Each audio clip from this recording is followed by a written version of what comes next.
सही बात पूछो तो सारी साधना केवल देह भाव को मिटाने के लिए है।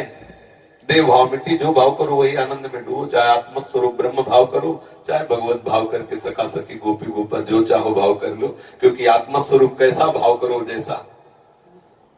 विचार करना, जैसे मानो एक सन्यासी है, वो आत्मस्वरूप को निर्गुण निर्विकार देख रहा है, अनुभव में आता है ना। एक भक्त है, उसे दास रूप में देख रहा है।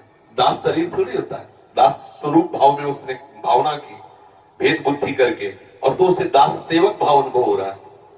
जो जैसे भावना करता है आत्मस्वरूप, जैसे अभी हम देह भाव में हैं, तो हमें यही तो लग रहा है मैं यही हूं, तो आत्मस्वरूप की भावना हम देह भाव में कर लिए ना। अब इसे हटाइए, आप जो भाव कीजिए। अंतिम समय यदि मृग का चिंतन करते हैं तो आत्मस्वरूप मृग स्वरूप में प्रकाशित हो जाता है। भरत जी को देखो, अंतिम समय में स्त्री का चिंतन करते हैं तो पुरंजन अगला जन्म स्त्री का। आत्मस्वरूप कैसा भाव करो जैसा, कोई भाव ना करो तो मुक्त हो गए। समझ गए ना, कोई भाव नहीं, मुक्त हो गए। अगर भाव कर रहे हो तो किस कोटि का कर रहे हो, जो कर रहे हो उसी का फल है। अपने लोग क्या भगवत भाव, अपने लोग क्या सखी भाव, अपने को सखा भाव, अपने को दास भाव, जो भाव करो सो वो आपको प्रभु ऐसे ही अनुभव, आत्मस्वरूप प्रभु है। और कोई भाव नहीं तो जीवन मुक्त हो गए। समझ में आ रहा है?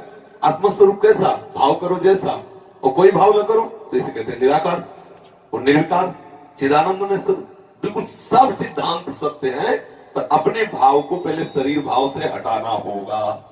जब तक शरीर भाव है तब तक विषय भाव है, कोई भगवत भाव नहीं, कोई ज्ञान भाव नहीं, कोई योग भाव नहीं। योग में भी चित्तवृत्ति का निरोध करके विषयों से हटाकर आप परमात्मा स्वरूप प्रभु में लगाया जाता है। ज्ञानी जन देह भाव का नाश करके अपने स्वरूप में स्थित हो जाते हैं। भक्त जन देह भाव का नाश कर भगवत स्वरूप में, जिसे आत्मा कहते हैं ज्ञानी जन, भक्त जन उसे भगवान कहते हैं, योगी जन उसे परमात्मा कहते हैं। तो वही एक तत्व, समझ रहे ना। ये देह भाव हटाना, तुम पुरुष न थे ना हो न रहोगे। ये पोशाक पुरुष की धारण करने से कोई पुरुष नहीं हो जाता, पर ये भाव मिटना बड़ा कठिन है, इसीलिए साधन में लगाया जाता है। अगर भाव अभी समझ में आ जाए तो अब भी आत्मा का कोई बंधन नहीं है। इसीलिए मोक्ष भी झूठा और बंधन भी झूठा। अब वो कोई कहेगा शास्त्रों में इतना मोक्ष का महिमा लिखी है, तो मोक्ष भी झूठा है और बंधन भी झूठा है। जब बंधन ही झूठा है तो मोक्ष कैसा, किसका? सहज स्वरूप मुक्त आत्मा का कभी बंधन हुआ ही नहीं, तो झूठा ही तो है मोक्ष। बता, आप बताओ कभी आत्मा का बंधन हुआ क्या? कभी आत्मा का त्रिकाल में कहीं बंधन शास्त्र में लिखा हो तो मैं बताओ। तुमने माना, तुम्हारी मान्यता ही बंधन है, तुम्हारी मान्यता ही मोक्ष है। खत्म के अब वो मान्यता जितनी जल्दी तुम बंधन से हटा पाओ उतनी जल्दी मोक्ष को प्राप्त हो गए। यही मोक्ष है, न बंधन है न मोक्ष है। बंधन और मन मोक्ष ये मन की मान्यता के अनुसार है। आप अपनी मान्यता को मन से हटाकर स्वरूप में स्थित कर सकते हैं। इसी के लिए बहुत से साधन बताए गए, ज्ञान मार्ग, कर्म योग मार्ग, भक्ति योग मार्ग। जिस मार्ग से चले, ये प्रपंच का जो है ये वैराग्य भाव जब तक नहीं आएगा तब तक आंतरिक बातें समझ में नहीं आती। चाहे प्रवचन जितना कर ले, चाहे जितना सुन ले। नायमात्मा प्रवचनेन लभ्या, चाहे जितना प्रवचन कर ले लेकिन आत्म तत्व का बोध नहीं होता। चाहे जितना प्रवचन सुन ले, चाहे जितना बुद्धि बलवान हो, आत्म तत्व जब वर्ण करें तब होता है। हमारा लक्ष्य दृढ़ हो जाए और साफ बाहरी, आज हम चाहे जितना सुने व्यवहार को ही सत्य मान रहे। देख लीजिए, छोटी छोटी बात में प्रतिकूलता अनुकूलता, लड़ाई झगड़ा राग द्वेष कहाँ है? केवल बातें केवल हो रही आत्म तत्व बोध की तरफ या भगवत मार्ग की तरफ। सच्चाई से चलने लगो, अंदर ही मार्ग दिखाई देने लगेगा, अंदर ही प्रकाशित हो जाता है मार्ग। साधकों को ज्यादा माथापच्ची नहीं करनी पड़ती।